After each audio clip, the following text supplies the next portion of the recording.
So it's just basically a neighborhood.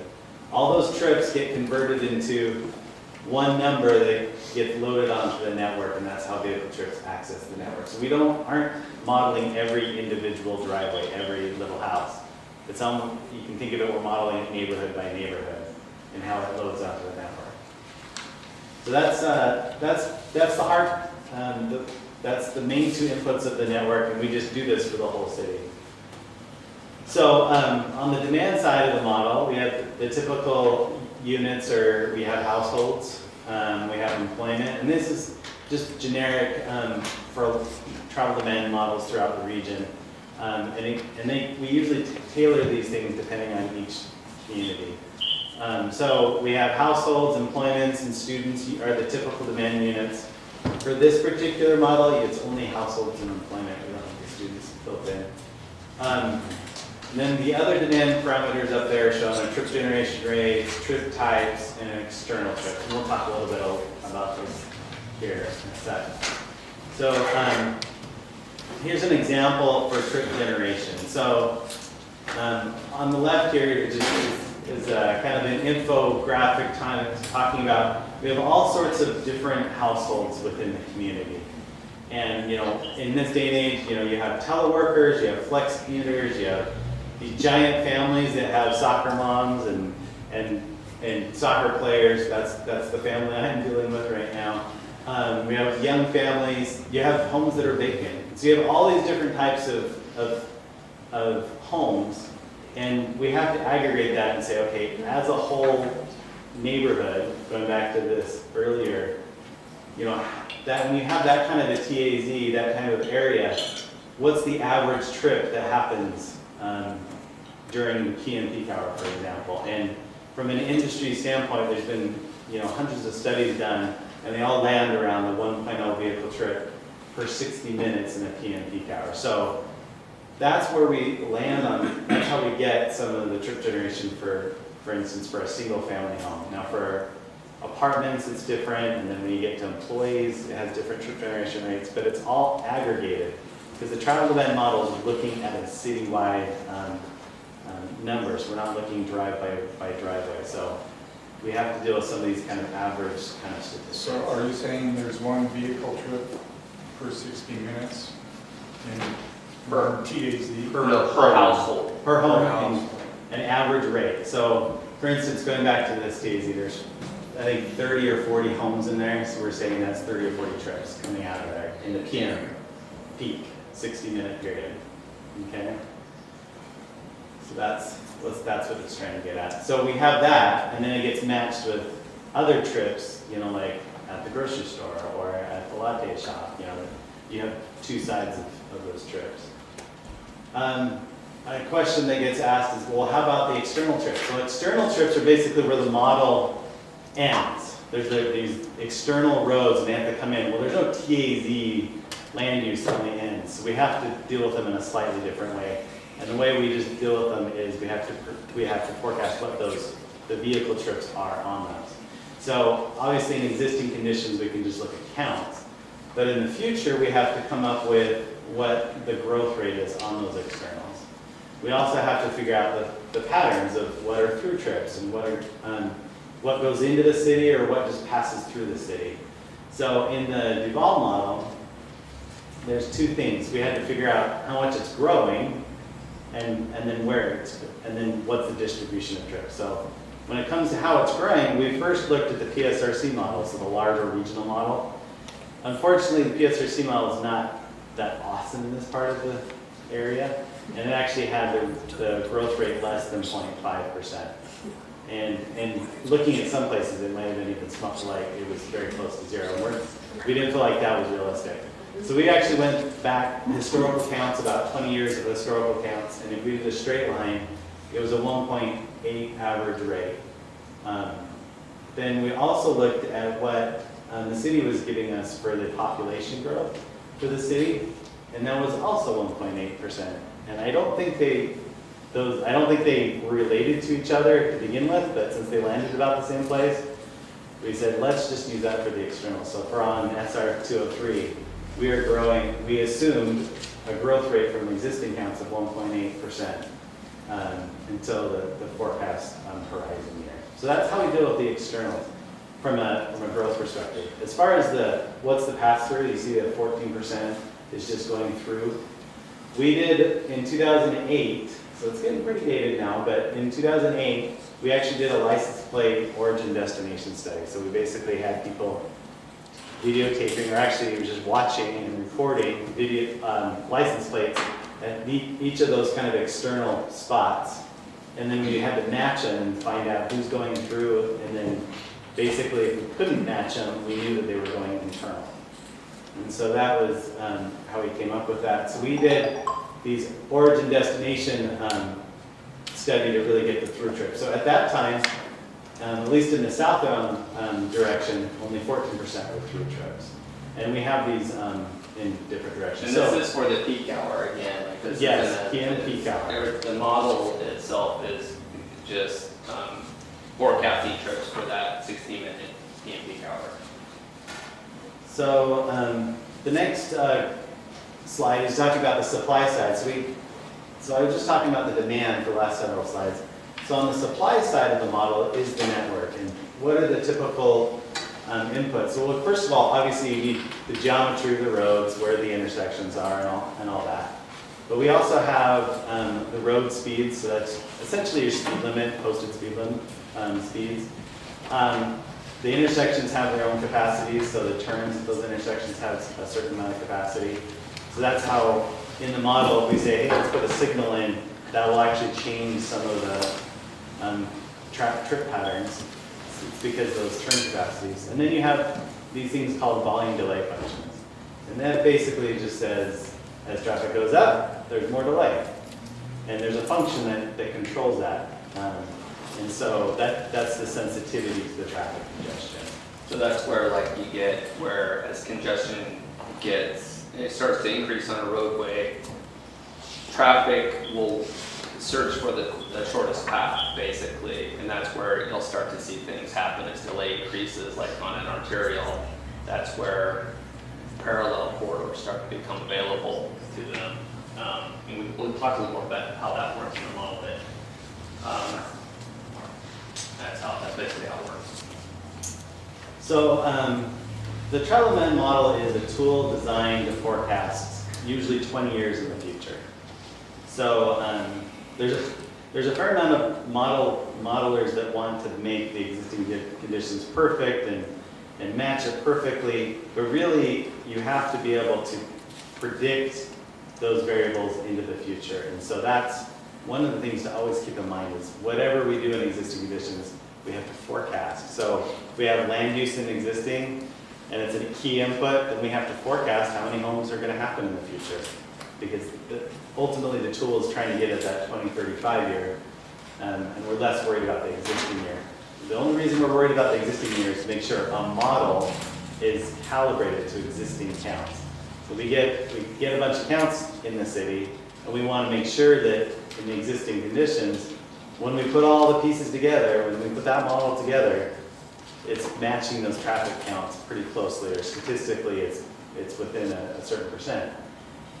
Once we know that, then we feel comfortable that it's a valid representation of the future when we make changes. So when we make changes to land use or something else. Yeah, it's sort of like, the whole calibration process is building confidence that the model and the way it's performing if we can represent existing conditions through the modeling techniques that we have, then we can have some sort of confidence that when we're forecasting that it's a reasonable representation of a future condition. So that's basically, we'll get into like model calibration, but that's really the whole purpose of the calibration, is just to make sure that within certain tolerances that the model is representing what's actually happening out there. We pause just one. Yeah. I wanted to check in with Councilmember Naplin. Councilmember Naplin, can you still hear us? She may not know you're talking. Okay, she may not. You want to check with her and just for better pausing, making sure that she can. Councilmember Naplin, can you hear me? I can hear you. It's really hard to hear anyone else. Okay, I'm gonna move the phone closer to presenters. Do you have any questions so far? They're pausing to give you a chance to ask. I do have a question. I have a question about the trips per household. Uh-huh. So, when you look at and it's one of the appendices of our, traffic plan, it's called the travel demand model documentation. And you go to page 8, and it shows what we're using for trip generation rate. And it says single family are using 0.69. Uh, And multifamily is using 0.9. And we keep being told we're using 1. And if that 1 is somehow representative just of what the whole country would use, just a standard, 1 is just a standard. But here I look, and it says we're using 0.69 for single family. And the other thing that's interesting is all of the 0.69 per household generation, only 0.27 of that is going from work to home in the evening. So that means that, multiply those together, that means only 18% of homes have anyone driving home between the peak hours. So that just seems very unlikely that only 18% of households would have anyone driving home from work at peak hours when we have two income homes on the week. So, very good questions. Love the questions. So to answer the question, first, there's a couple, you asked a couple things. First of all, the overall rate, the 1.0 is what's used in the traffic impact analyses. So whenever there's a traffic impact analysis, that's what's used for when somebody's trying to get at SEPA impacts for the community. So when they come in and a new development comes in, they use the 1.0. So that's why you keep hearing that within the city. We use 1.0, we use 1.0, because that's what's in traffic impact fees, and that's what's in traffic impact studies. In the model, when we put the model together, we get all the traffic counts, and we put all the inputs in, and we then try to calibrate the model to those traffic counts. And so we put all the pieces together, and all the traffic counts, the model is saying all the counts were like double, really high. And the biggest dial of our model is, because Duval is mostly a bedroom community, is single family homes. And so in this particular validation, which was done quite a few years ago, that was the dial that got dialed back to get those back to traffic counts. So we actually used that rate to get the trips to match the traffic counts. Yeah, and that's more for like we're talking about the assumptions built in a model. I think that's the kind of the takeaway here is the distinction between on a citywide level when we're forecasting trips versus what like a site-specific trip rate would be for like a SEPA application or different types of development.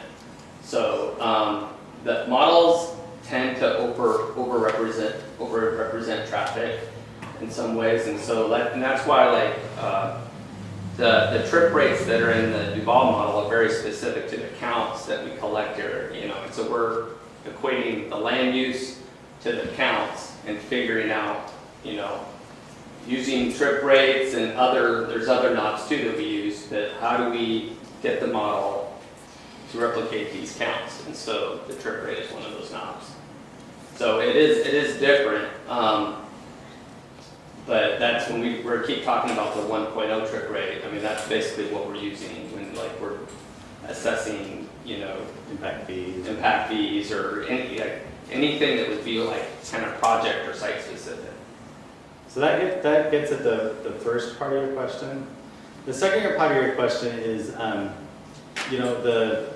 that lower number for work to home. I mean, that's pretty typical of models in the area. And one of the hidden things that you don't see with this is this type of a model doesn't deal with trip chaining. So for instance, if somebody's coming on Wood Duval Road and wants to go to the grocery store before hitting home or something like that, in the model, that's 2 trips. They're traveling from their home to the grocery store. In the model, that's 1 trip. That's one, work to other trip. Then, or actually non-home-based trip. And then, once they're done with the grocery store, they go from the grocery store to their house. That's a home-based other trip. That's the HO or the OH that you see in that table. So that's why you see a lot of that OH and HO, is because there's the model's actually assuming quite a bit of people doing trip chaining. So that's why it doesn't look intuitive, because you're like, hey, wait a minute, most people are coming home at night. Why does it say 27%? But basically what's happening, not everyone is coming directly from work to home. There are other stops. There, at least one or more stops on the way to home. And that's why like, you see grocery stores are often busy right around kind of the commute hour, or like other, other retail destinations are often busy because people are coming home and running errands on the way to the house. So there's other ways of doing models, but this is the very simplest model, and it makes the most sense for Duval. And that's what the next slide is all about, is talking about validation. But I do want to, did that answer your question, or at least get to your question? It's interesting because when I look at the number of trips that it predicts it will grow between now and 2035, it doesn't show enough trips to be a 1 trip per new household. So it doesn't completely make sense, because it only shows us getting maybe another 900 trips between single family and multifamily, and yet we're growing more like 1,200 calls. Yet we're only generating a new 900 trips about. So it just doesn't add up, is my struggle.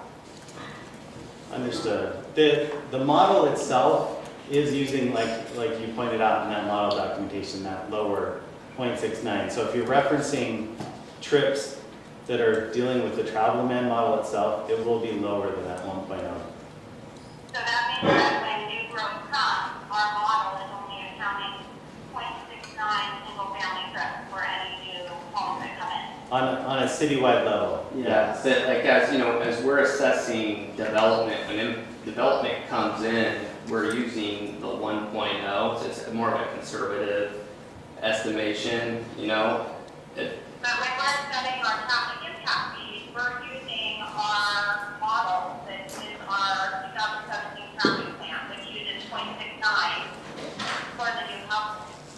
So we're setting our fees and what kind of design we need to have to accommodate growth based on new homes only bringing in 0.69 per household trip.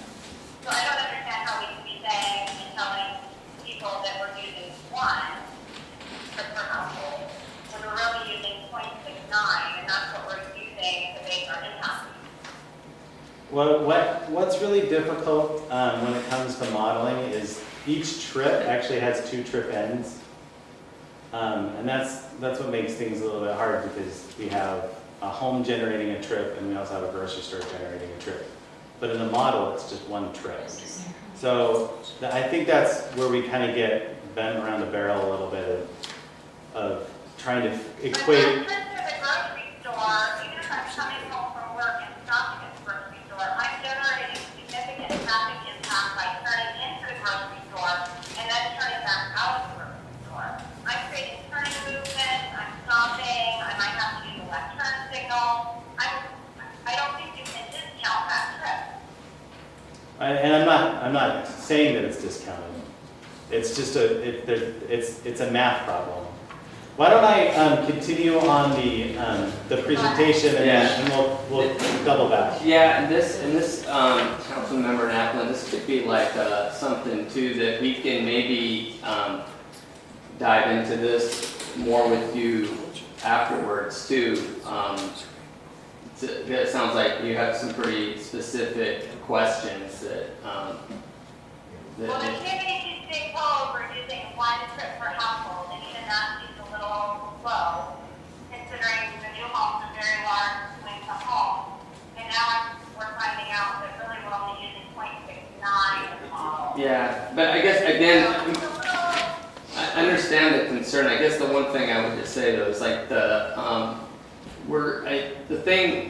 model is calibrated to actual counts. And so if there was a need, or if we felt like if the higher trip rate would improve the performance of the model, then I mean that would support that decision, but that's not what we find. So it's not, I understand that intuitively it seems that maybe it should be higher, but that's not what the data supports. okay. I guess it'd be interesting to see what data is being used. Yeah. When I look at trip counts, all the Rio Vista traffic counts, it shows one intersection has a 62-minute delay. The 2017 traffic plan says maybe a 29-second delay, and another one has a completely different number. So I'm like, what are we calibrating to? Because it seems like studies done within a 2-year period should be somewhat similar, not different in a magnitude of double. So it's using up what we're calibrating to, but that's another reason possibly. Yeah, I mean, that, I think that's referencing, there was 2 different counts being dealt with. So exactly, I mean, counts are the heart of the validation. I'll skip to the next page. So we collected traffic counts at many different locations within the city. Most of them were 2013, 2015 counts. Now, if a traffic study was using 2010 counts or something during the Great Recession, all of a sudden there could be changes at spot locations. I think too, the one thing to understand with counts is that, especially, well, in certain communities, there's a lot of variation day to day from counts. There's seasonal variations, so summertime counts versus spring or fall counts when school's in session. And like, we work in a lot of communities, like in Island County, San Juan County, Whatcom County, where they have quite different seasonal patterns when it's tourist season and whatnot. And so we often try to focus counts on a typical condition, which would be like a spring or fall condition when school is in, and that where we don't have, maybe adverse weather as much or seasonal patterns and things like that. But even within that, on a daily basis, counts will fluctuate, 5-10% daily. And so that's kind of part of the problem with counts, especially on lower volume roads. There's even, that percent difference needing to be greater. So there is, it's sort of best available science. This is what we have to work with to calibrate the model, but it's not perfect. And so that's, I guess, the message. Well, thanks for allowing the question. I do want to ask our planning commission and council members present as well, are there specific questions related to the accounts before we move on? Maybe part of the next slide too, the elements of validation. Yep. You mentioned must develop science, which is basically method, but also information. I know that INRIX has some data available regionally. I don't know if it's available for this area. But I know it's Manish is contracted with them, I don't know if you're aware of that or to what extent. But what they do is they actually track, in terms of explain rudimentary terms, real-time cell phone location data from people, because Google sells everything to everybody, what you do. Could you repeat the question? I can't hear anything. Maybe I can move the phone, that might. Including where we are. Anyway, I just want to ask about that, about other methods that are coming online through data generation, through location data. Yeah. Companies like INRIX are offering that data service as basically a counterfactual understanding of what's really happening. And I would think as your profession evolves into the future, it'll go more towards that realm of actually basing Yeah. a factual understanding and calibrating model to real-time condition than what it is now. Yeah, I think that's I mean, I'll start to Yeah, go ahead. address it. I mean, it's just in the last couple of just in the last couple of years, the data's become better. It used to be that like the INRIX data was available in more urban, higher volume corridors, but it's now, as the fleet turnover, there's more cars with GPS, there's more data being provided by the app developers, and so that like even in smaller communities like Duval and up in Whatcom County and Skagit County, there's data available, and so we are starting to use that data.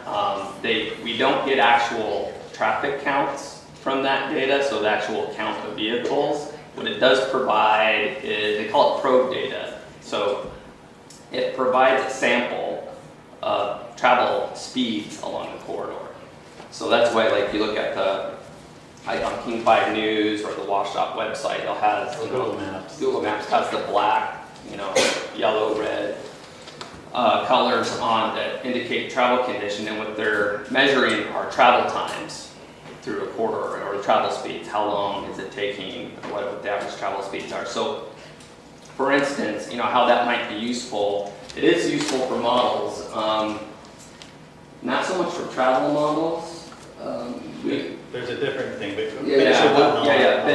but we're for level service standards. So we're like, we'll get into this with concurrency. There was a question on concurrency, but cities have adopted level service standards. So what is, how do we measure success? What is that measuring stick? And so right now, and what a lot of communities have been using is intersection delay, which requires traffic counts. But other measures, like what Sammamish is looking into, are corridor travel times, and other communities are using travel times. And as the INRIX data, and there's other data providers out there as well, this data becomes easier for cities to acquire and cheaper to get, and frankly, it's better data in a lot of ways because it's a true average condition. We can query the data and get a true, like, 3 or 4 month average conditions that it takes out like if there was a bad day or some type of special event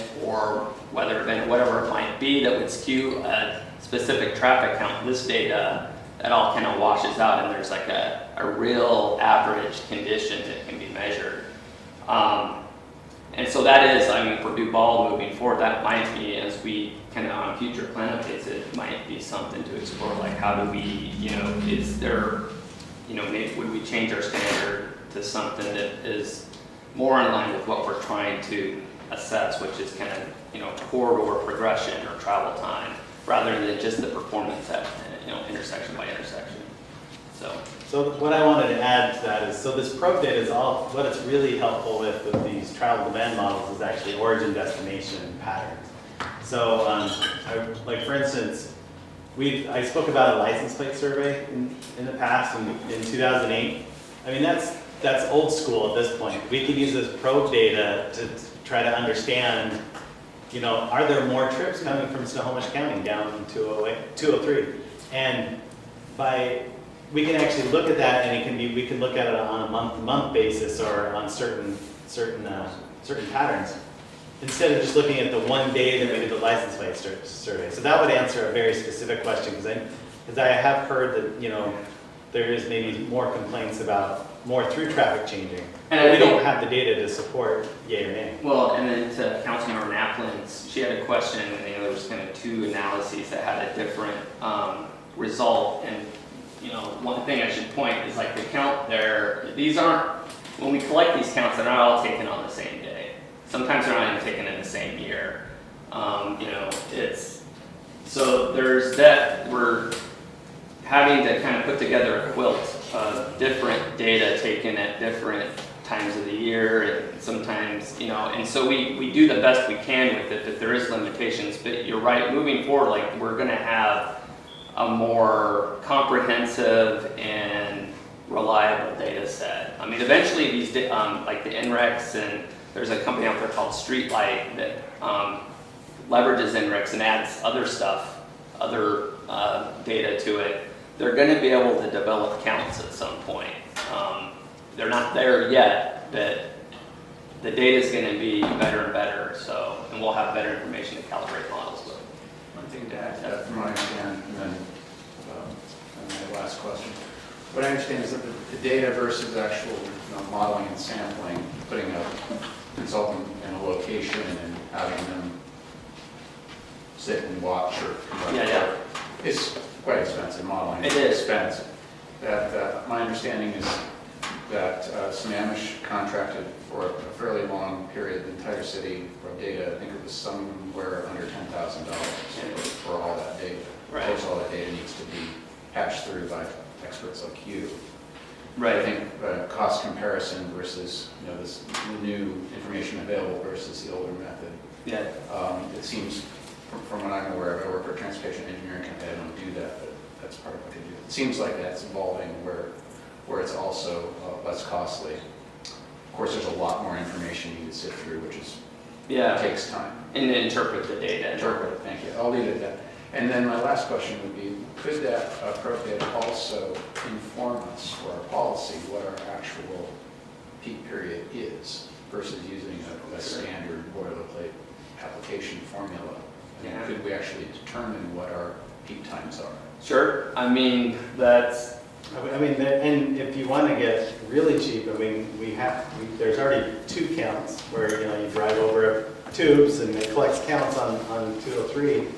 And we can actually tell you what at least on 203, for that data that was counted, what the peaks are. But having the probe data, we'd have more confidence because that's a month, worth of data instead Or of 2 longer, days yeah. or longer. I mean, the other thing too with the probe data is that what gets overlooked, and we'll get questions about it, is the AM peak period, especially around schools. We do a lot of, we do work with the University of Washington and other campuses, and so there's a real morning peak around some of these institutions that, a lot of just because there's limitations on how much data, can be collected using manual counts. But with the probe data, you could look at all different sections of the day. There's a distinct morning, afternoon, and PM peak. And then in some communities where there's a lot of retail, there's, the Saturday, anyone who's traveled to Woodinville on a Saturday or Sunday understands how busy that area is around, on Saturday afternoon. So, yeah, in terms of the cost of performing different types of analysis, is a lot cheaper using that data than the actual manual counts. We just haven't had it at our disposal for that long. I think we had one more question, Councilman. Yeah, I was just wondering to take into consideration, because we are a very family-oriented city, and an example would be, my household may have generated one trip perhaps a week, but with 2 students going to Running Start, all of a sudden that jumps immediately, and I know for a fact that in this community we have a lot of Running Start, and when you add Monroe and their students passing through to get to BC, there's a whole nother level of traffic generation. And certainly during the school year, you can see it. In the morning, it's crazy. As soon as school's out, it's fine. Right. Yeah, I think there was a study that we did for a specific development, and the AM condition was not insignificant. And so that would be another thing to look at policy-wise, is whether to look at the AM condition more often than we do. So I guess, I don't know if this is even addressed in the PowerPoint, but we get a question of why is the PM peak hour the hour that we're looking at? Clearly, I know there's traffic in the AM, there clearly is in the afternoon in retail areas. But studies have shown, and we've seen this to be true in places that we've worked, that most land uses are active in that afternoon commuter peak. There's the work to home trips, the commuters, all the retail businesses are usually open and active. And anyone who's people who commute, there's a definitive AM peak direction. There's really, it's the home to work pattern, but there's not a lot of retail. There's the opposing traffic. Usually it's very directional. In the afternoon, you'll notice that it's almost even, especially along, we see this along 522, and that's because that in addition to the commuters, there's also retail. There's a lot more retail trips that are non-home-based trips that are occurring at the same time.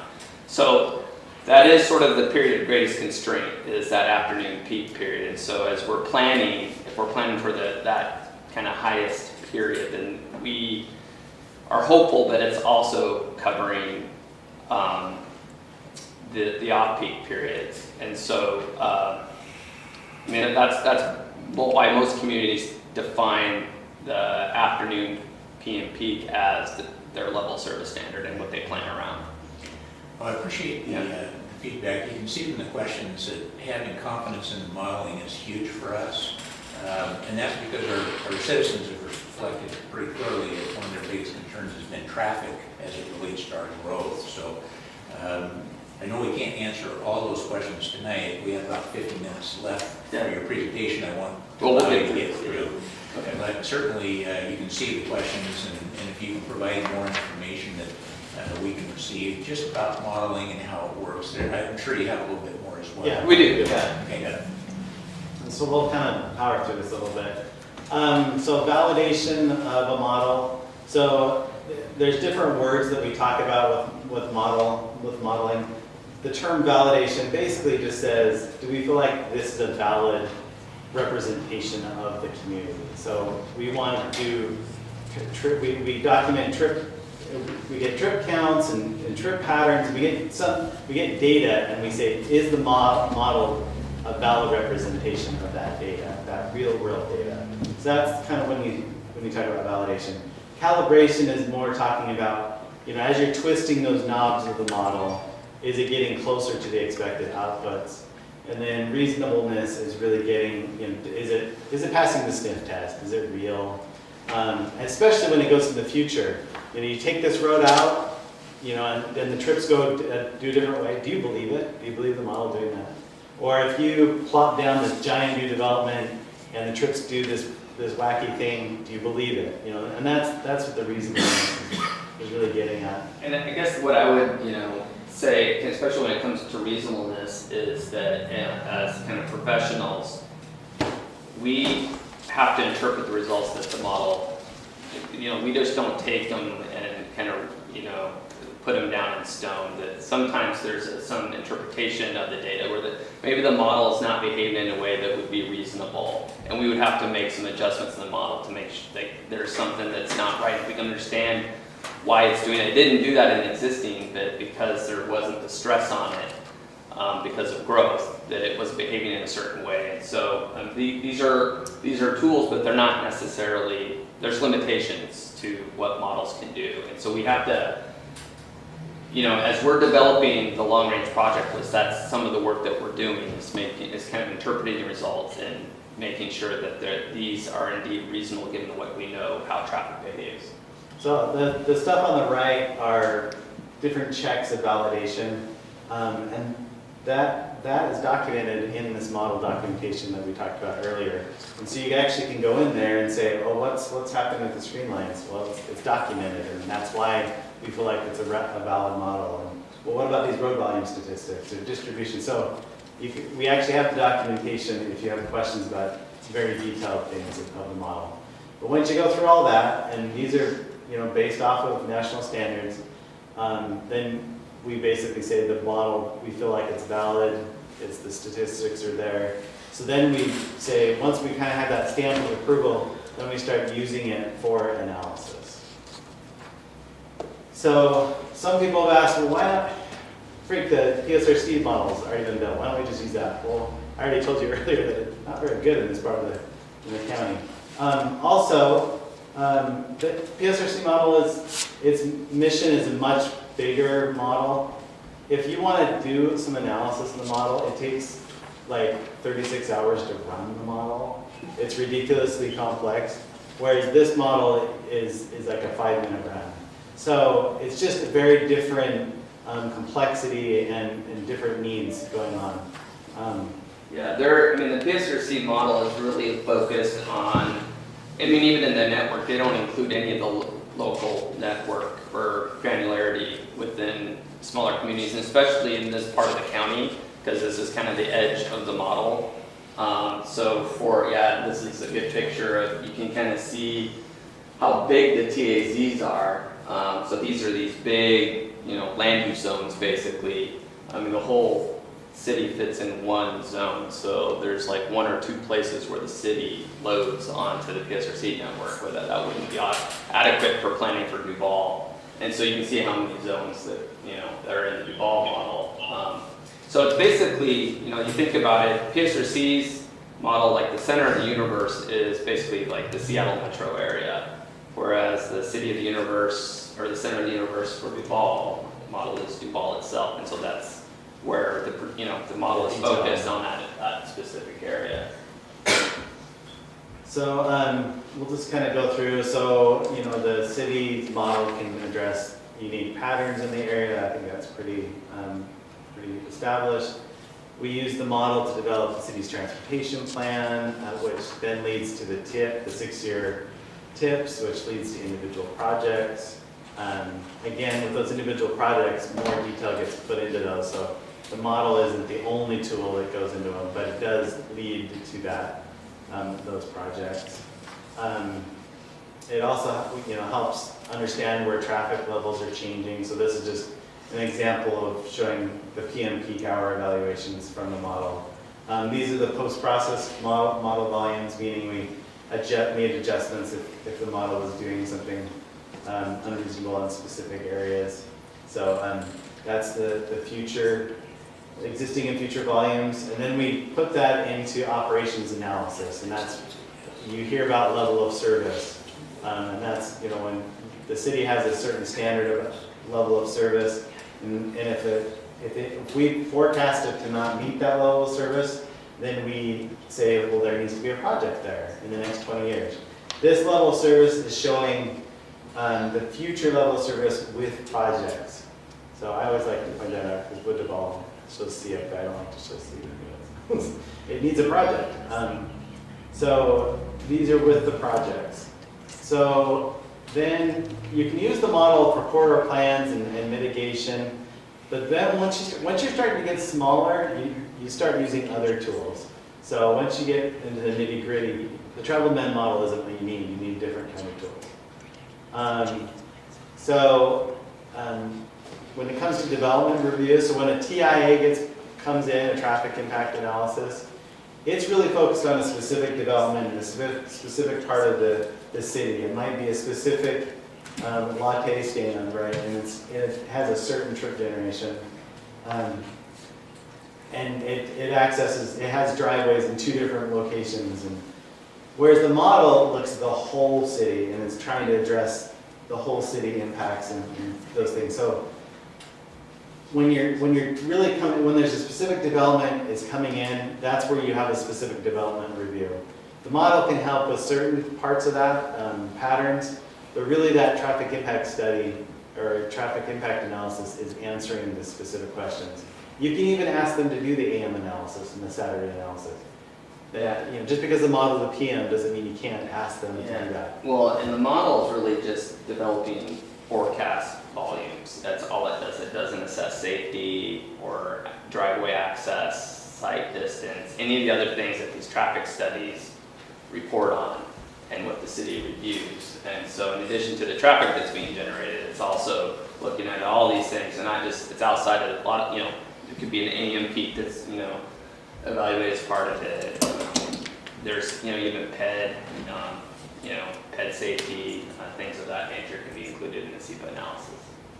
So the model does help with these traffic impact analyses by, coming up with a distribution. For instance, this is from the NUJA traffic impact study. We use the model to figure out, well, where the trips expected to go. Then we round it to the nearest 5% because, understanding the limitations of the model. And then we gave this to the person doing the analysis, and they ran with it to do the traffic impact analysis for this particular site. And then they can do AM or weekend analysis as well. So, but the model was used to generate this distribution of 20% south, 20% west, and 50% north, and those different types. Is that forecast from 20 years from now, or is that? We usually, when we're coming up with these things, we usually ask, when do you expect that site to be complete? And if it's closer to the future year model, we'll use that model. If it's closer to the existing year model, we'll use the If existing. it's just a couple of years out, then you'd use the existing. Yeah. Then it includes existing network and what you wouldn't want, if it's, depends on build out would be. So, you know, we can use the model if you want to change the speed limit or change some things around to kind of do some what-if analysis. And that might help with some policy questions. Again, high-level policies. If we're dealing with more detailed stuff, it's not the appropriate tool. Here's just a quick do's and don'ts of travel land models. You know, we do want to use the model to understand patterns. We want to keep it relevant when you're collecting traffic counts. Remember, this model will probably have to be updated in the future, so you know, make sure we get those counts and use them for the model. On the don't side, is don't use raw model volumes for operations analysis. So that means there needs to be just an adjustment or at least a reasonableness check for specific turning movements. Don't expect it to know about every specific driveway. It doesn't know every latte stand driveway. And then there's nothing in the model about pet and bike, so you're not going to answer pet and bike policy questions in this model. Why and when to update the model. So there's kind of 3 different updates to a model. You have kind of the major update, we call it kind of rebuilding the engine. That's when you take apart the model, put it out on the driveway, and figure out how to put it back together.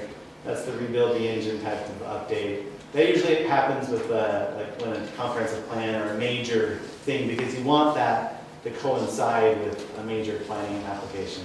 Then there's just the minor updates. That's when you're kind of just tuning up the engine. You got some new counts and you check with the model and things aren't lining up, so you want to kind of tune it or tweak it. And then we call it versioning the updates. Versioning updates. And that's really what the whole model's there for, is to answer those what if questions. Say, hey, what if we add more lanes to this thing? What if we add more land use? It's those what if scenarios, and that's those type of updates. It's like the alternative of kind of running alternatives, Yeah. New roadways, widening projects, new signals, things of that nature.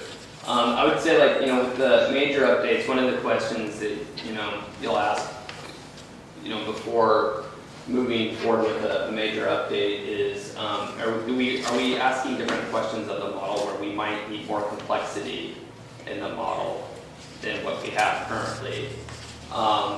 Because, you know, there's a question of what kind of return on investment in terms of the data that feeds the model, the maintenance required, you know, in terms of, you know, data and staff time to maintain the model. So there's sort of a, when developing these models, is kind of finding what are we going to use the model? What is it going to test? What are the questions we're going to ask for it? And develop the model to answer those questions. You know, sometimes we'll see communities, they'll build really complex models that never really test them or ask the questions of them, really kind of put the model through its paces for what they've invested in building such a tool.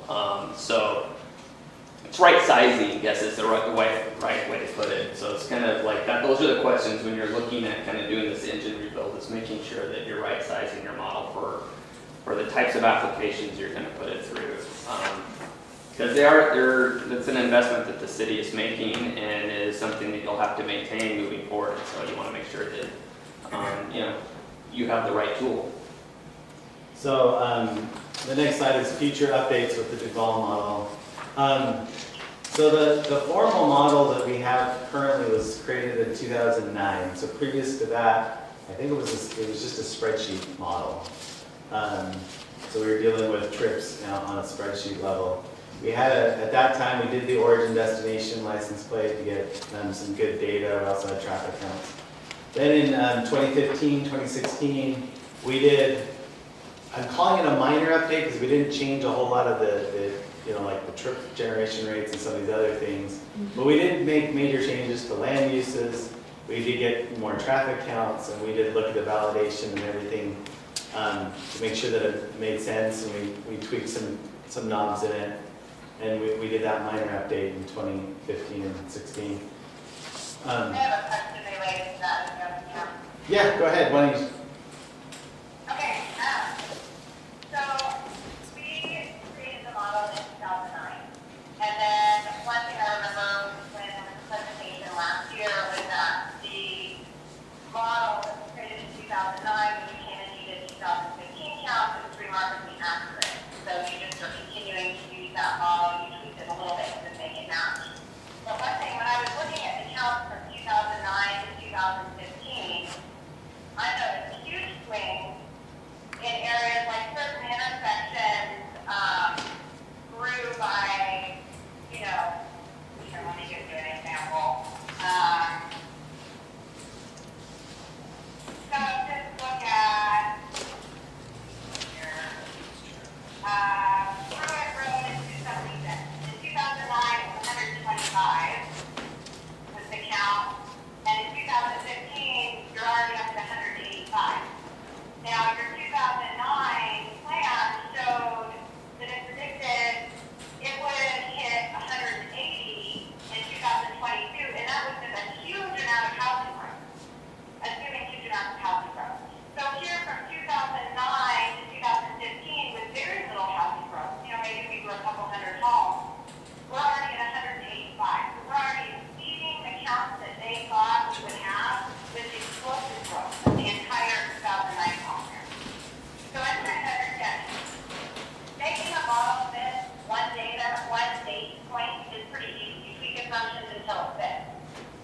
The real test of a model is how well does it predict the future. And so when I look at the 2009 model, what it predicted would happen, and what then we have in 2015, I don't see any matching. I see numbers way all over the place, even though we really haven't grown very much in those two time frames. And these aren't, you know, looking at 203 where we're worried about through traffic. This is up in the neighborhood. This isn't impacted by outside. So even up in the neighborhood, we saw huge variation, huge jumps in travel with very little growth. So I just don't understand how the model would, like if you look at that, you wouldn't say, wow, there's a problem with the model. It didn't predict correctly. Well, I guess I'm not following, I guess I'm not following it, because you're saying the land use didn't change very much, but the counts changed a lot. I guess that's what's difficult, because the inputs to the travel demand model are land use. So if the land use isn't changing much, then I guess I think The model that, was looking at current, so current in 2009, not predicting the future, and current in 2015, not predicting the future.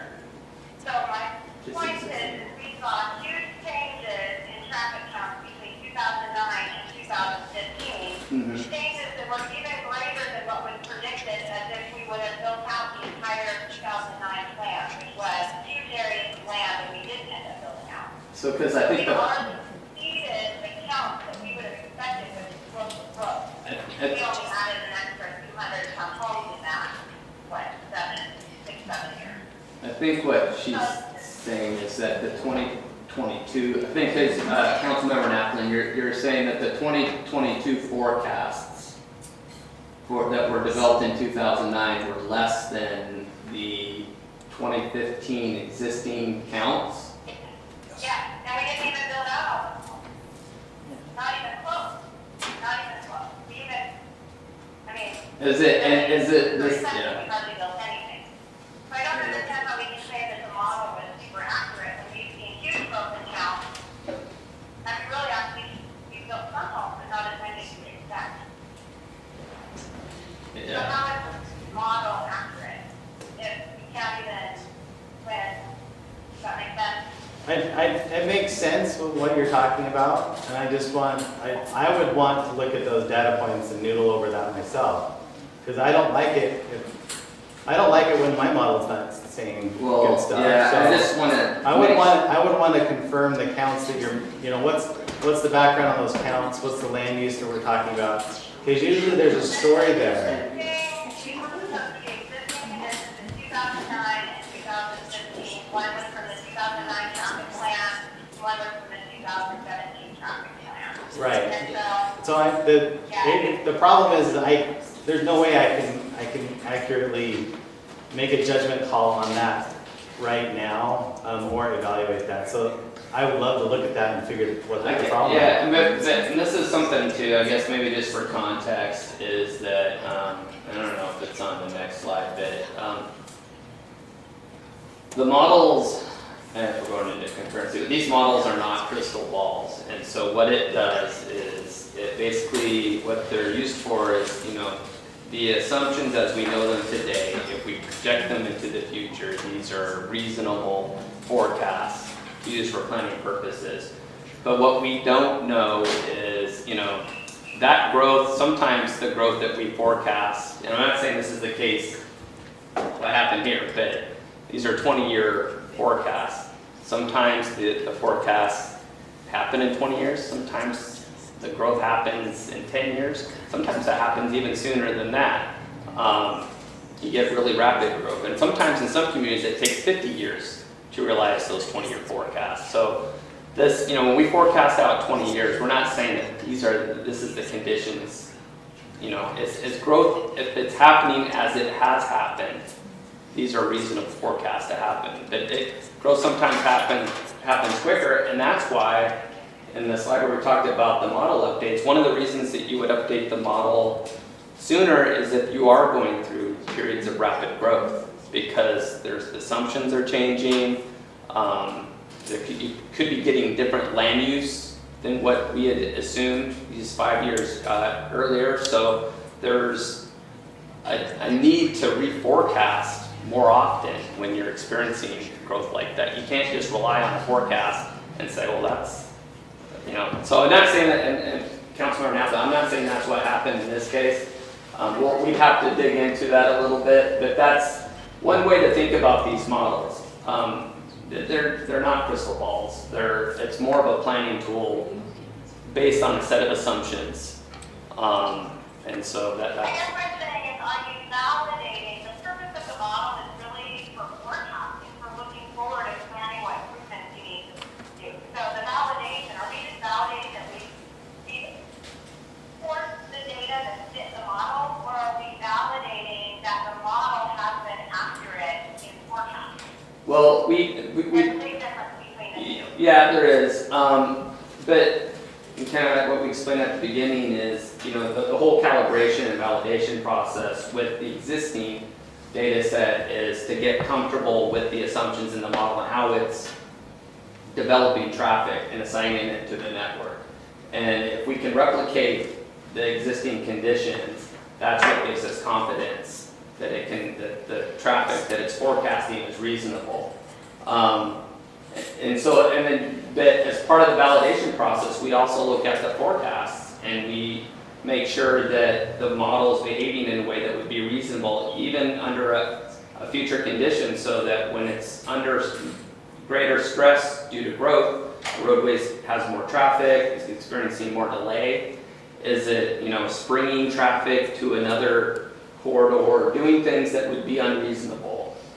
That's something we do look at, and we have to account for that. So there is there's a calibration to existing conditions, but as part of the validation, we're also looking at that future model and putting it under, like Brent had a slide there, he was talking about a stress test. And basically what we do is we apply different stresses to the model to see how it performs in different, like growth in this area of the city, where does it go, or, because there's so many different little links and nodes that all have impedances, and so we want to make sure that everything's coded correctly, that it's, that it's sending traffic in a way that would be intuitive, and as we know traffic behavior. So there is, part of the validation is not just looking at kind of existing conditions and force fitting the model to these counts.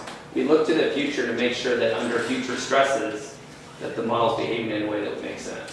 And when we go to the existing conditions, we also, it goes back to that reasonableness. If we're doing stuff that just isn't reasonable to quote unquote force fit it, that we don't want to go there. No, I mean, that's part of the thing where, which, if the model under normal, like, there's only so much you can turn the knobs that would be reasonable, and then other than that, you're getting it to do things that would be unreasonable or with unreasonable assumptions, and that's not something you want to do with the model either. It's kind of a balance of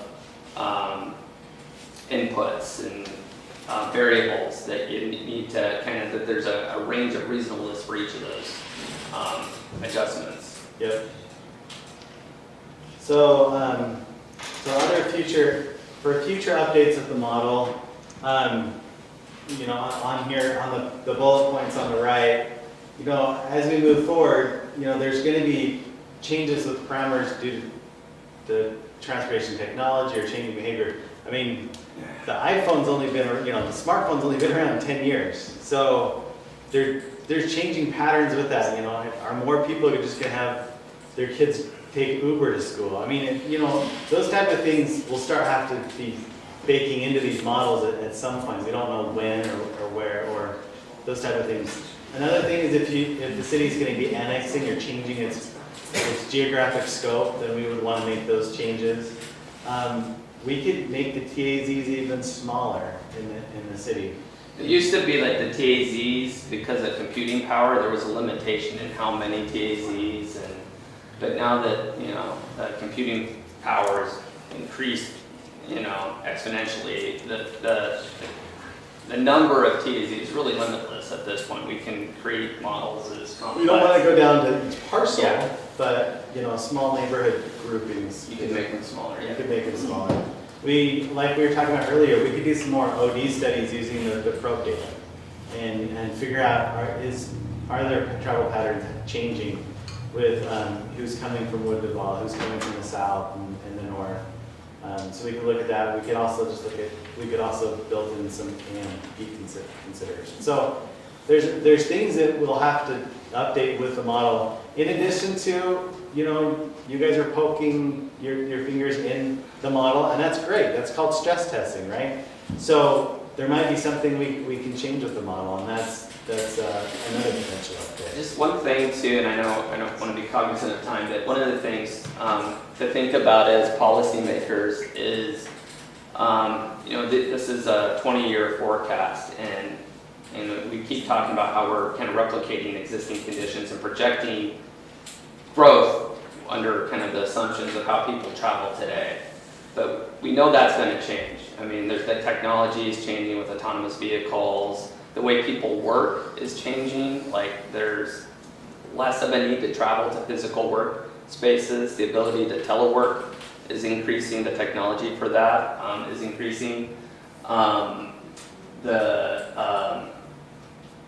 There's regional growth that's occurring around Duval. So it's not just growth in Duval, it's regionally here that we want to account for in the way that people travel. So as we update the model moving forward, these are the things that we'll have to account for in some way or another, is how the changing technology, the way people travel, and how they work, and how they get around, and how is that accounted for in the model. Especially, you know, with transit and all the other investments that are happening in the region. All right. We just have a few more slides with concurrency. Yeah. Patrick's going to talk a little bit about that. So yeah, I don't know, there's just a couple slides here, but I think most people are aware of concurrency. I don't know the audience, but concurrency is a requirement of the Growth Management Act, and you can think of it as sort of a breaker box, like you would have in your house for, you know, like a fuse box for transportation. So it's, you know, the state legislature put it in place as a way of ensuring that growth wouldn't outpace the ability for communities to invest in their infrastructure. And so that's what the level of service standards are kind of set to do, is kind of develop what that performance measurement is, and then we can use that as a way of understanding if growth, if we're able to keep up with the impacts of growth.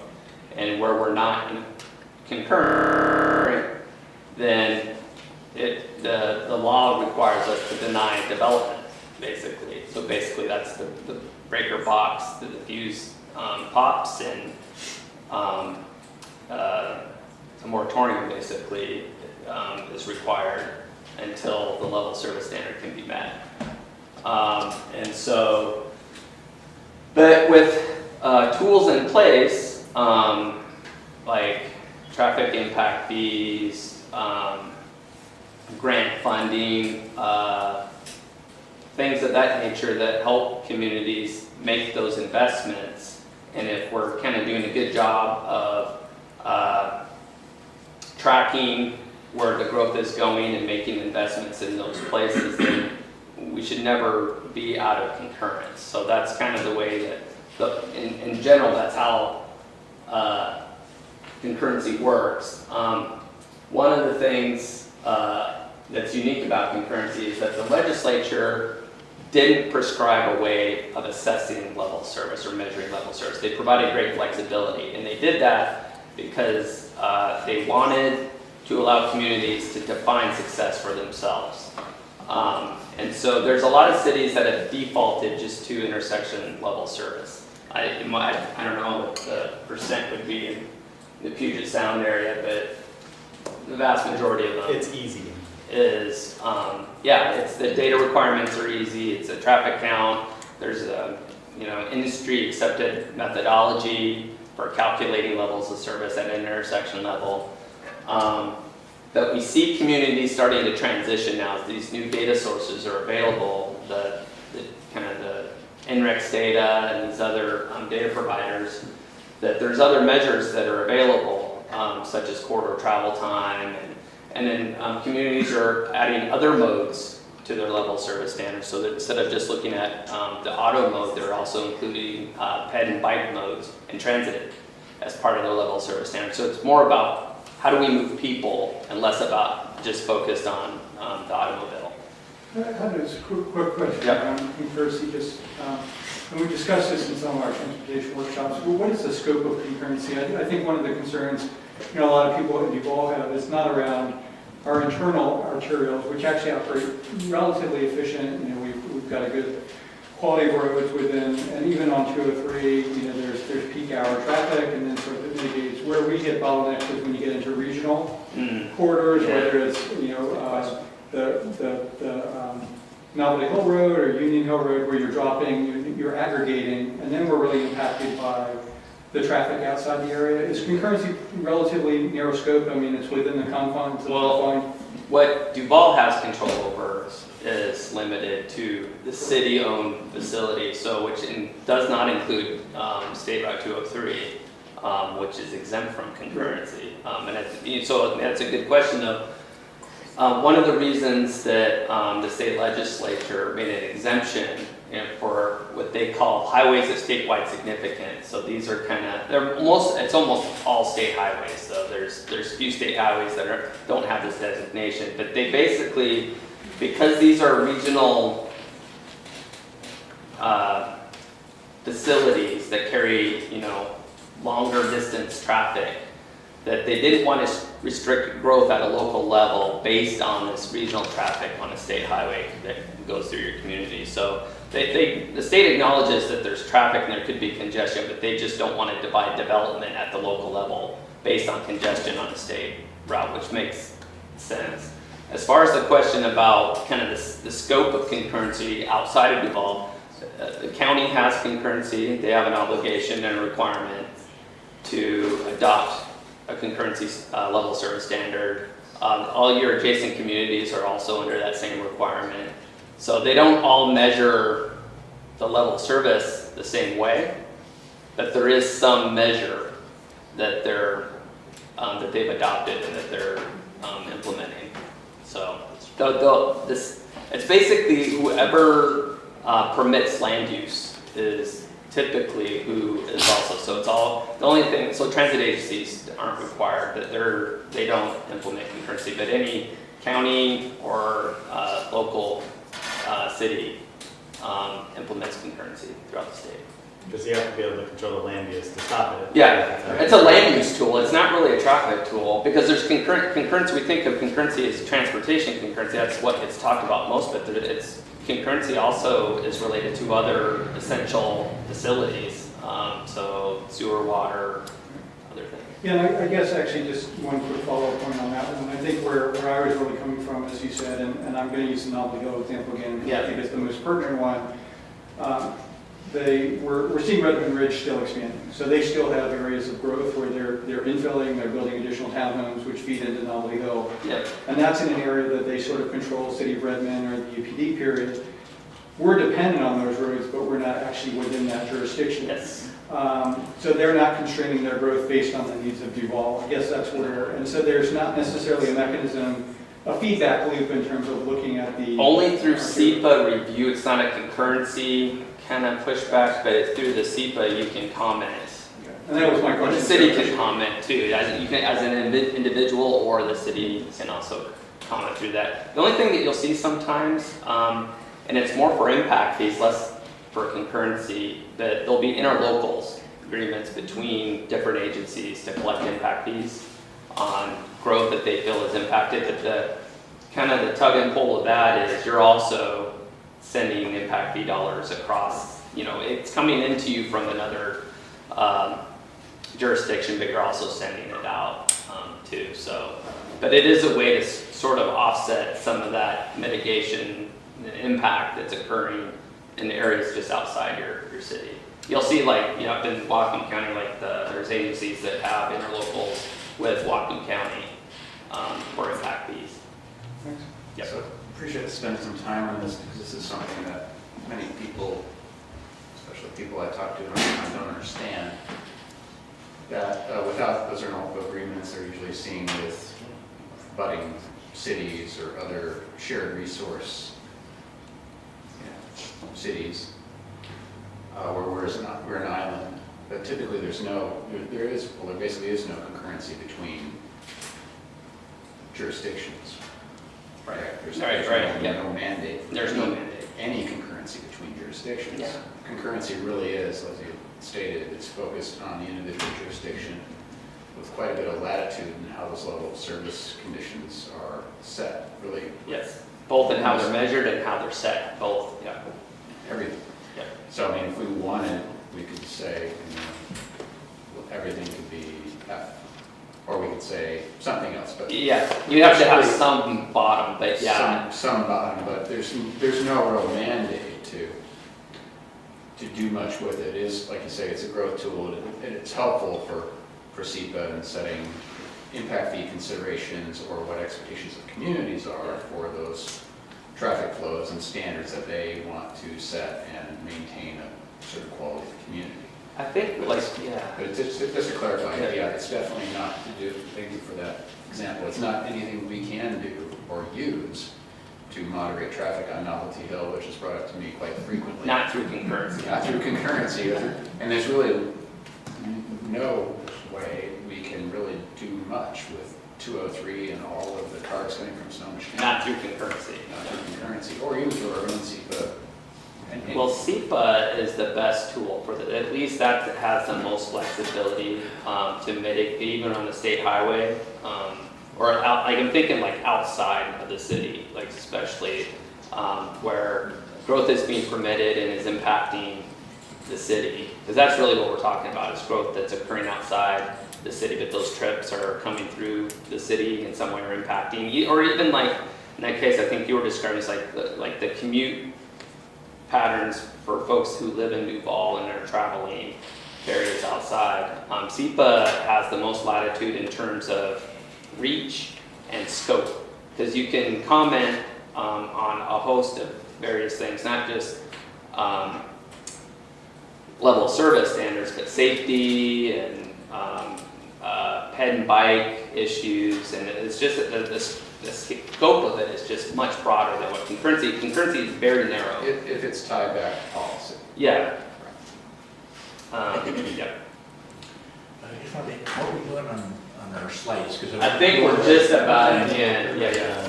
Let's see what's left. So we got just another slide talking about concurrency. Basically, I wanted to tie everything we've been talking about, models and concurrency. So typically there's a model that is built in to help with do some analysis with concurrency. It's either sometimes it's not used at all, sometimes it's used at an initial setup, And then some agencies use it to monitor the program. So the model can play 0 role in concurrency up to it can be a critical part of it. Yeah. So that Depends on how you measure the level of service. But one thing I would say, so we get the question of like, well, why should we change our level of service standard? What's wrong with our level of service standard? And one of the questions as we kind of talk to communities about adjusting the level of service methodology is it measuring, is it generating impacts or projects that are consistent with the types of projects that you want, or that's consistent with the vision? So in other words, there's communities have, we see a lot of like statements about walkability, bikeability, safety. Even there's, we'll see communities that can emphasize transit as a mode. But if your level of service standard is just kind of focused on one specific thing, like intersection delay, when it is under stress, like when it's being pushed, the types of projects that are going to be developed aren't going to be related to any of those other things. It's going to be about widening that intersection or putting in a signal. Like for instance, Redmond went away from that standard because what was happening was they had an intersection based level of service standard, and they were just getting a lot of signals in places where they didn't want signals. But that's what kept them concurrent, and so they were kind of, and the same thing with Bellingham, like they changed their level of service standard because they were, it wasn't allowing them to fulfill their land use vision downtown. Basically, it was creating wider intersections or wider arterials in places where they couldn't accommodate those facilities. So that's why we tell, even if you're not experiencing level service issues now, and maybe this is not something Duval would need to do right away because to date there hasn't really been any concurrency issues. In the future, it may be something to explore that, as growth is occurring, that we want to shape the types of projects that keep us concurrent and not just have the on-off switch, but actually if it's going to be, if we're going to be mitigating concurrency, that we want these types of projects. We want it to, so that therefore, like, we want more ped and bike projects. You need to include those modes in your level service standard. So, yeah. One other question. You mentioned like kind of the methods are changing in corridor travel time. With this available data as maybe being one of the aspects of the methods that are being incorporated. Yep. So my assumption would be previously that if the stop sign stacks up for a quarter mile, they'll probably put it in the street light. Right? So what would like a corridor travel time concurrency be, or do you know any cities that are using that? Or Yeah, we developed one. Transco developed kind of a hybrid program for the city of Ferndale up in Whatcom County that's both corridor travel time and does include intersections off these principal arterials, or kind of the arterial network in general. I think there's like 5 or 6 arterials that are travel time based, and then there's specific intersections that are also included that still are intersection delay. But that's one example, and one of the benefits of travel time is that there's different types of improvements that can mitigate travel time, and especially with technology changing, like there's all kinds of what they call ITS, Intelligent Transportation Systems. So advanced signal technology, variable message signs, which kind of you see in some places where it kind of informs drivers of a bottleneck before they start to queue up on a road, that provides, information that they can make better decisions on their route of travel. Access management, so just kind of the way that access is permitted onto arterials sometimes can improve travel time. So there's a whole host of tools that wouldn't be sensitive to intersection delay, but when you look at it at a corridor level, all of these things can improve corridor travel time. So I think for most people it's more intuitive of the performance of a system. They understand how long it should take to get somewhere. And where intersection delay is a little obscure to people, like what is good delay? And what really adds signals too, one of the kind of things that we look at like a signalized location, it's the average delay of all movements at that location is what's reported, which is the delay that no one experiences. It's the average. Some legs are experiencing more delay. The through movements obviously are experiencing less delay, but the average is what's reported, which isn't intuitive to people. So that's why there's other measures being explored by different communities. I think Sammamish is actually going to be changing their standard. We're developing a travel time-based methodology for the city of SeaTac right now. And there's others. I mean, we have kind of an inventory of what different communities are doing in terms of level service standards. So Going back to your question though, like you mentioned stop sign, you know, unless that's the corridor that's being measured, it won't be sensitive to that, right? So it depends on what you want to measure. So if you can actually, your corridor, you know, if you want to do travel time, it's like, oh, I want to have it's a pathway, you know, people getting on Big Rock and then turning on 203 to go up to Wood Hall. You can actually have a curved pathway, and that might address some issues. But it's what do you want to measure, and then what kind of projects are you envisioning for the city? yeah. Okay, what you measure is what you get. I mean, that's kind of the simple way of putting it. And that's what you really got to do. Some kind of some soul searching as a community on really what do we want our community to look like, and can we develop a standard that fits that vision, that's consistent, at least is consistent with that vision and doesn't prohibit that vision. I think this is a good time you popped up general questions, and I really want to allow our planning commission and council, if you have specific questions at this point, we need to allow time to safely have council and staff relocate to Riverview School District. We're starting council at 7. So let's go ahead and open it up to our questions for our commissioners and council members. Anything specific? How do you factor in growth in other cities? I'm thinking specifically Carnation and Monroe. I mean, if there's land use In the Duval model? in our model, it seems like that would affect pretty heavily 203, which is where our worst level of service is. We actually can. So how that gets factored in is those externals like I was talking about. So earlier I was showing that 1.8%. Or even go to like the Well, OD. Yeah. I mean, that's how we factor in, that's right. So maybe a better question is the growth rate of Monroe factored into our model at all? Yes. Okay. Yeah, it's factored in on, basically we have the way, there's a growth rate for all the external zones, yeah.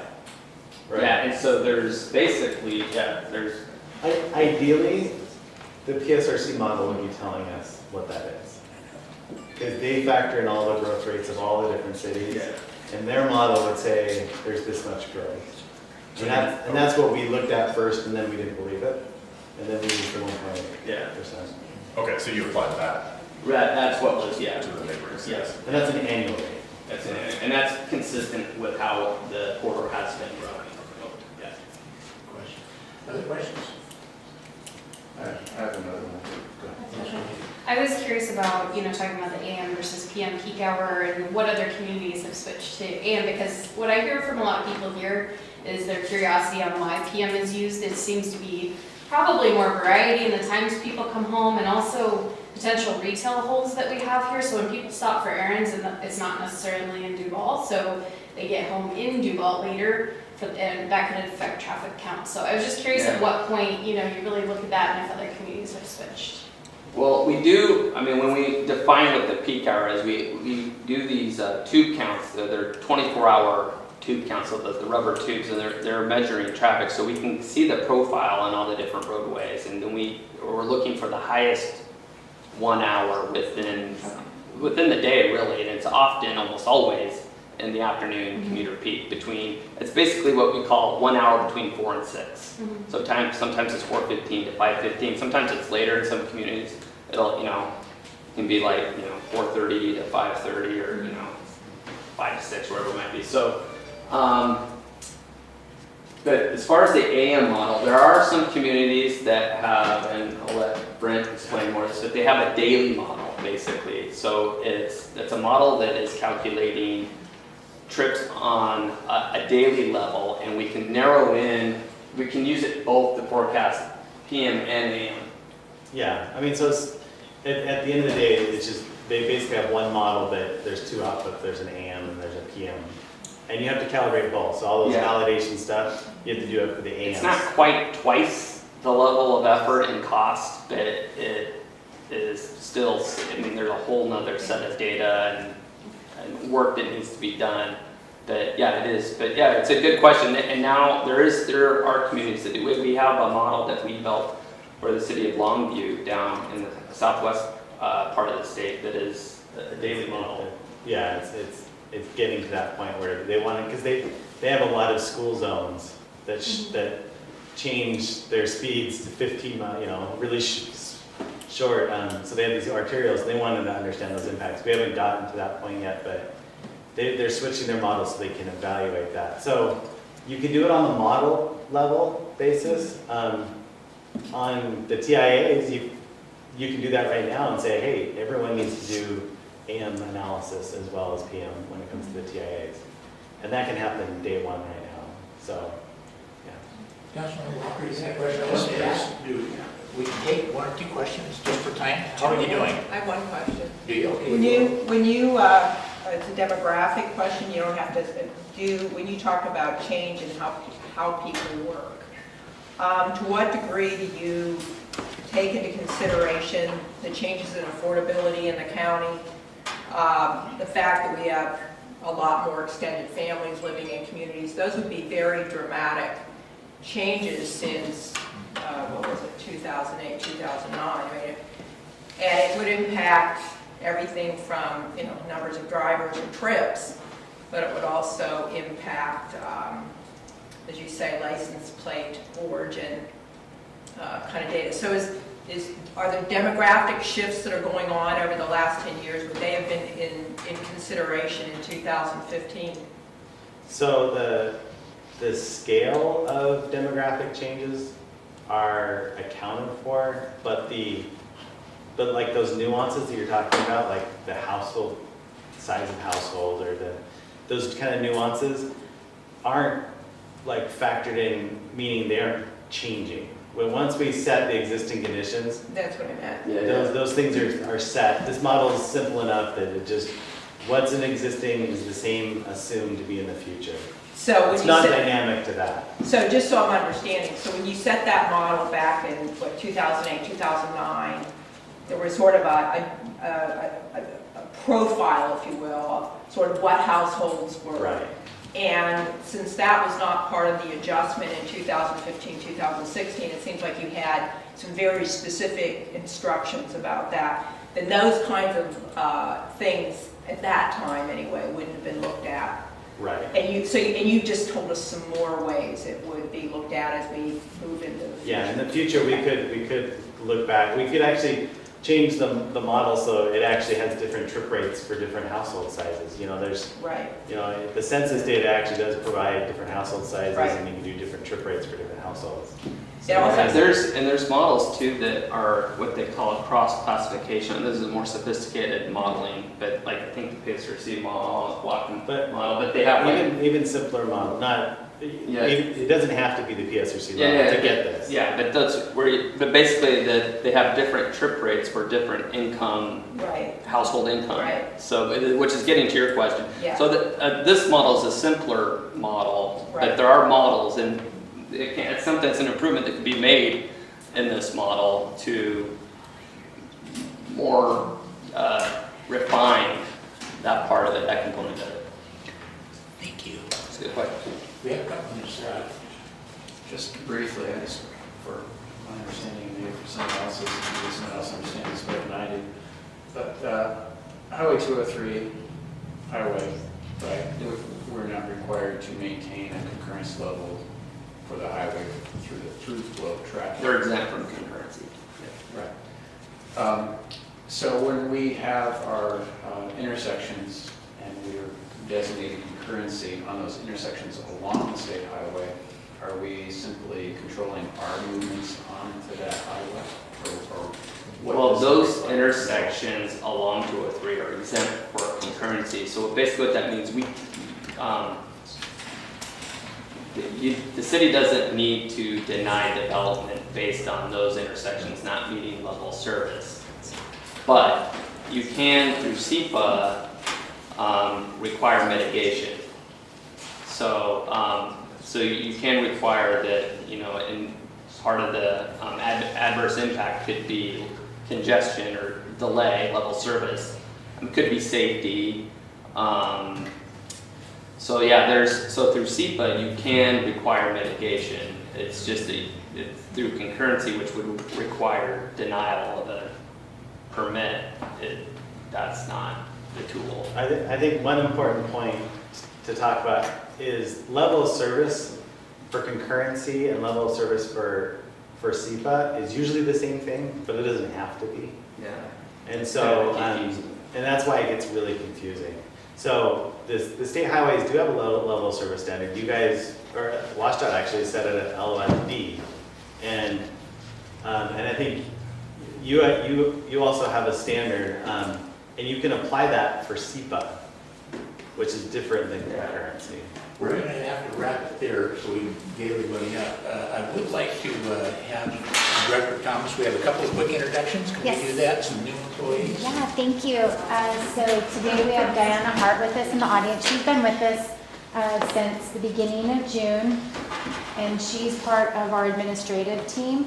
And so she reports to three people essentially, the city administrator, the mayor, and the planning director. And so she will be doing a lot of our larger projects moving forward, which include like contract negotiations, for example, like waste management and WAVE. And then she's also going to be helping us on our legislative agenda and priorities. So you're going to start to see some work out of that part of our office as well. And then I also wanted to introduce Timothy Hayden. He is going to be our public works support staff he actually started today with us internally. He comes to us from Prothman. How about you introduce yourself for like 30 seconds? I've been a public works director for a very long time. I'm retired now, but like to get my fingers back in public works. The last place I was permanently was City of Snohomish, and I was there for 18 years. So, long time. So, glad to be here and looking forward to working in public. 21st, 2018 Duval City Council meeting to order. Would you please rise for the flag salute led by Ms. Councilmember Amy McHenry. To the flag of the United States of America and to the republic for which it stands, one nation, under God, indivisible, with liberty and justice for all. Thank you. Clerk, would you please take the roll? Councilmember Brudnicki. Here. Councilmember Iyer. Councilmember McHenry. Here. Councilmember Remington. Here. Councilmember Hoag. Here. Councilmember Netland. Councilmember Walker. Here. We have a quorum. Thank you. Under additions and corrections to the agenda, under consent agenda, please add payroll for August 6, 2018 in the amount of $6,820.42. Payroll for August 20th, 2018 in the amount of $182,807.96. And claims in the amount of $318,093.85. Is there anyone on council that would like to speak this evening? All right, seeing none, do we have a motion to adopt the council agenda? All those in favor? Aye. Opposed? Motion passes, thank you. Do we have a motion to approve the consent agenda? Any discussion? All those in favor? All those opposed? Motion passes. Under ratification of contracts under declaration of emergency, we have agreement with Prothman for an interim public works director and an agreement with Parametrics as part of our on-call contract for 2018-19 for wastewater treatment plant capacity evaluation for an amount not to exceed $16,676.81. And as a reminder, this is authorized under the declaration of emergency, and just looking for a vote of ratification of those contracts. Do I have a motion? Any discussion? Councilmember Walker. To a projection of costs for the interim public works director. Ms. Thomas?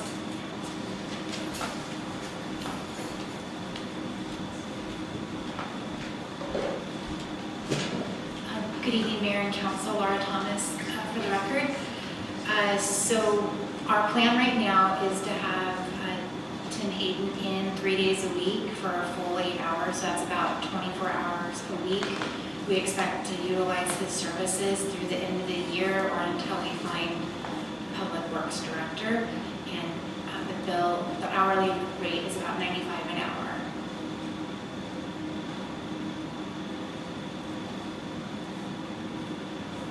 Any other questions? All right. So we have a motion on the floor. All those in favor, please say aye. All those opposed, nay. Motion passes. Thank you. Do we have any comments from the audience this evening? Last chance. All right, seeing none, we'll move on to scheduled items. For my report, I was pleased to attend the official launch of the Duval to Monroe bus with Snoqualmie Valley Transportation and King County Metro and Hope Link last Friday. It's great that we've actually got the connection with regular service going between the two, the cities of Duval and Monroe for the coming year, and we're hoping that that pilot is successful. They'd already had 35 riders as of Friday, which is a good start considering it's a new service, and very encouraging from King County is not only are they excited about the partnership, they are now working more on the Snohomish County side to explore future options. So this is a really positive thing that the Transportation Coalition was able to pull together with an East Dish Seals grant and funding from the Duval City Council and the City of Monroe to get it going. Next up, we had an all-staff retreat last Wednesday. Obviously, the city's been through some changes, and it was time to get everyone together. Mr. James Whitfield and Kristen Whitfield from Woody Services facilitated. It will be the first in what will be 3 or 4 all-staff retreats over the coming year to help improve the working environment, make sure we're building positive relationships across departments, working to increase the transparency up and down the chain, and overall serving the community better. So we had most staff attended, pretty much everyone that was able did attend, and it was a great turnout, and I think between myself and the directors, we definitely appreciated all the participation from folks. Next up, just a point of note. I think folks are well aware that the air quality is in the unhealthy range for all people, and the Puget Sound Clear Air Agency expects it to get worse before it starts to get better tomorrow evening. And so with that in mind, we have canceled tomorrow evening's Summer Stage concert, which is unfortunately the last one of the year, and there's not likely to be time to reschedule it. It's unfortunate, but it's better that people stay inside and be healthy and not be exposed to the particles in the air. That's all I have for my report. So we will move on to administration.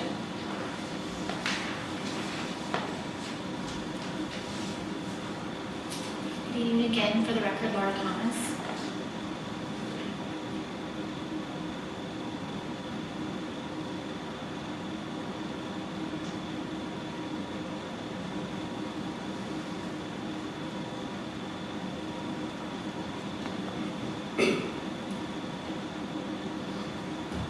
So our plan moving forward is to give an administration update at every meeting, and our police chief, Carrie Hurt, who's in the audience, we're tag teaming on a lot of the items that we're doing at administrative level, and so we have a couple of updates.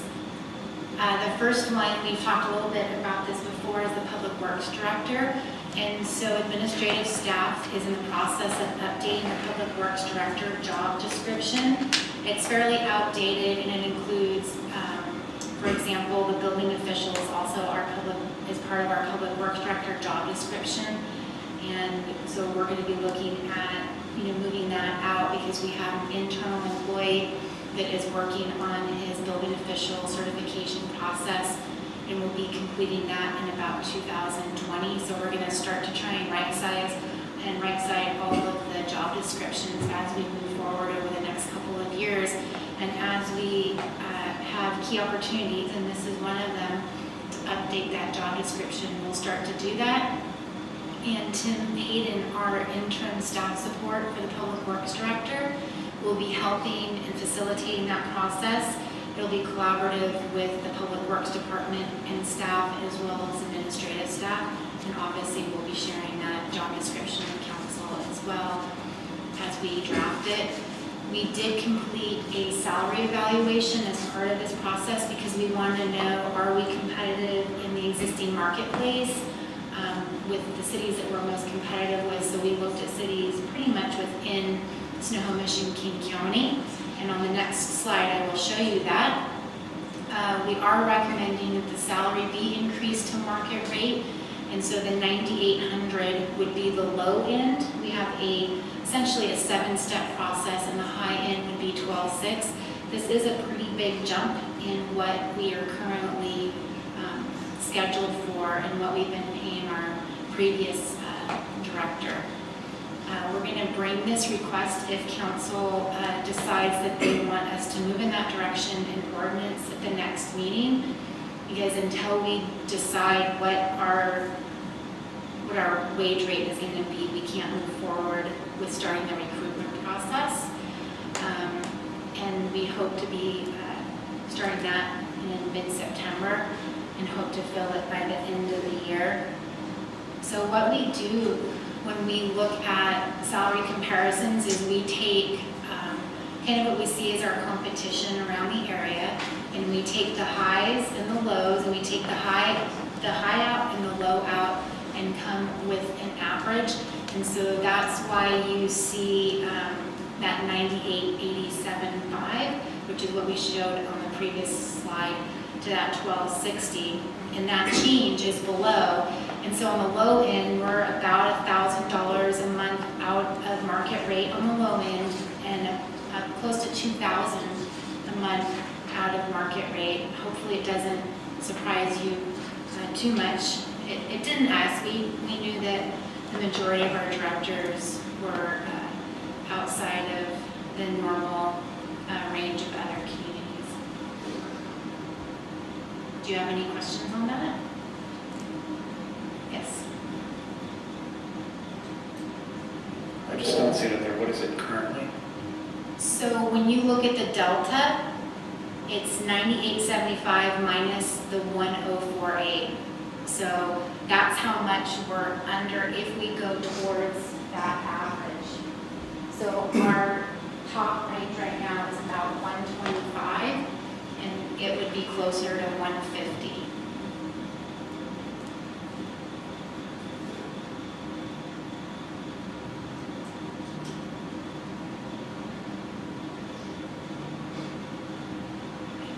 Any other questions on the wage? I know we just threw it at you, so we'll send this out to City Council as well. What we'll do is we'll go ahead and bring forward an ordinance that takes this work that we've done, the salary work, and then council can decide if they want to relook at what we were paying now, or if you want to look at more of that average market rate. So one thing I would always have us remember is we're not trying to go to the top, we're trying to go somewhere in that average middle ground.